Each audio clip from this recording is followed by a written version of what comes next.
सप्ताह के 7 दिनों में सोमवार के दिन का विशेष महत्व है।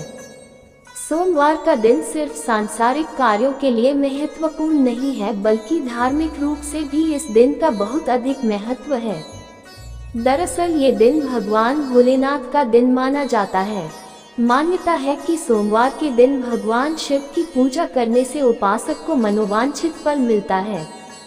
पौराणिक ग्रंथों में तो सोमवार के महत्व को बताने वाली एक कथा का वर्णन भी किया गया है। व्रत का संकल्प। किसी भी पूजा या व्रत को आरंभ करने के लिए सर्वप्रथम संकल्प करना चाहिए। व्रत के पहले दिन संकल्प किया जाता है, उसके बाद आप नियमित पूजा और व्रत करें। सबसे पहले हाथ में जल, अक्षत, पान का पत्ता, सुपारी और कुछ सिक्के लेकर शिव मंत्र के साथ संकल्प करें।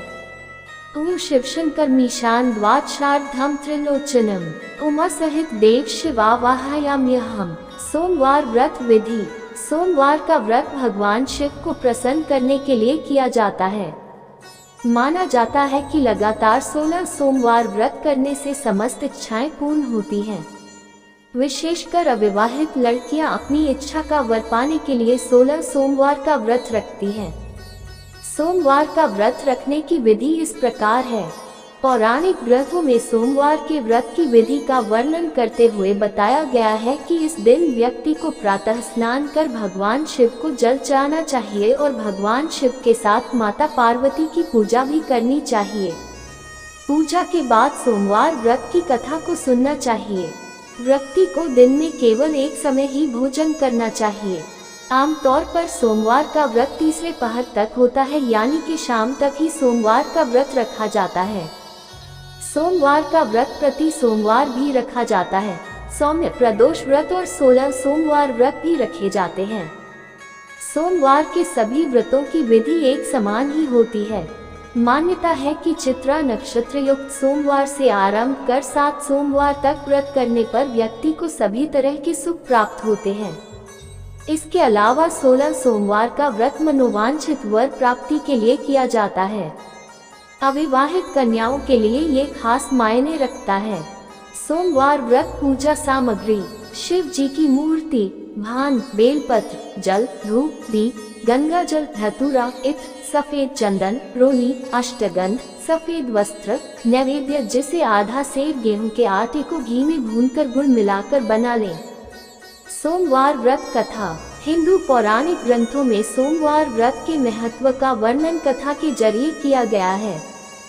कथा कुछ इस प्रकार की है। बहुत समय पहले की बात है कि किसी नगर में एक सोहू रहता था। वह बहुत ही धर्मात्मा सोहू था और भगवान शिव का भक्त भी।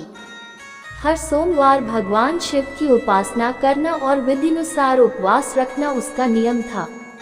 धन धान्य से उसका घर भरा हुआ था, लेकिन उसे एक बड़ा भारी दुख भी था। वो ये कि उसकी कोई संतान नहीं थी।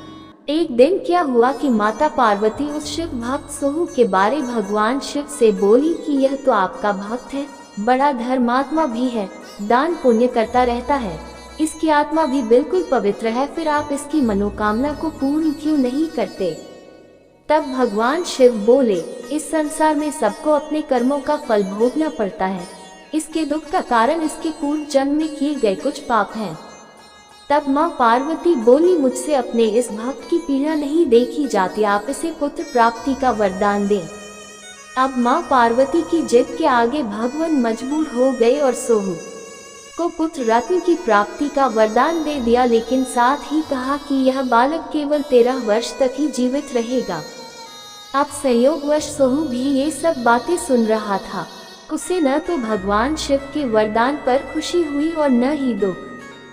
समय आने पर उसकी संतान हुई, लेकिन सोहू को तो पता था इसकी सांसें कितनी लंबी है। फिर भी सोहू ने धर्म कर्म के कार्यों को जारी रखा और थोड़ा बड़ा होने पर लड़के के मामा को बुलाकर उसके साथ काशी शिक्षा पाने के लिए भेज दिया। सोहू ने उन्हें बहुत सारा धन भी दिया और कहा कि रास्ते में यज्ञ हवन करते हुए जाना और ब्राह्मणों को दान दक्षिणा भी देना। सोहू के कहे अनुसार वे रास्ते में सच्चे मन से यज्ञ हवन करते हुए जा रहे थे कि रास्ते में एक नगर में राजा अपनी कन्या का विवाह करवा रहा था। वही जिससे कन्या का विवाह तय हुआ वह एक आंख से काना था और इस बात को राजा से छुपाया गया था।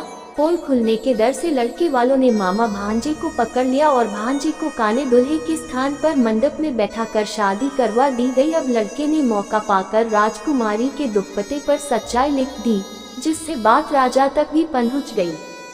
उसने अपनी कन्या को न भेजकर बारात को वापस लौटा दिया। उधर मामा भांजा काशी की ओर बढ़ गए। अब लड़के की शिक्षा भी संपन्न हो गई और उसकी आयु भी 13 वर्ष की हो गई। शिक्षा पूरी होने के कारण उन्होंने काशी में एक बड़े यज्ञ का आयोजन किया, लेकिन लड़के की तबीयत खराब हो गई तो उसे मामा ने आराम करने के लिए भेज दिया। चूंकि उसका समय पूरा हो चुका था इसलिए लेटते ही लड़के की मृत्यु हो गई। भांजे को मृत देख मामा की हालत खराब, वह विलाप करने लगा। संयोगवश भगवान शिव और मां पार्वती वहीं से गुजर रहे थे। इस रुदन को देखकर मां पार्वती से रहा नहीं गया और भगवान शिव से अनुरोध किया कि इसके दुख को दूर करें। जब दुख का कारण भगवान शिव ने देखा तो कहा कि यह तो उसी सोहू का लड़का है जिसे मैंने ही 13 वर्ष की आयु का वरदान दिया था, अब तो इसका समय पूरा हो गया है। तब मां पार्वती जिद पर अड़ गई कि इसके माता पिता को जब ये खबर प्राप्त होगी तो वे बिल्कुल भी सहन नहीं कर पाएंगे, अतः आप इस लड़के को जीवन दान दें। तब भगवान शिव ने लड़के को जीवित कर दिया। अब लड़के के मामा की खुशी का ठिकाना न रहा।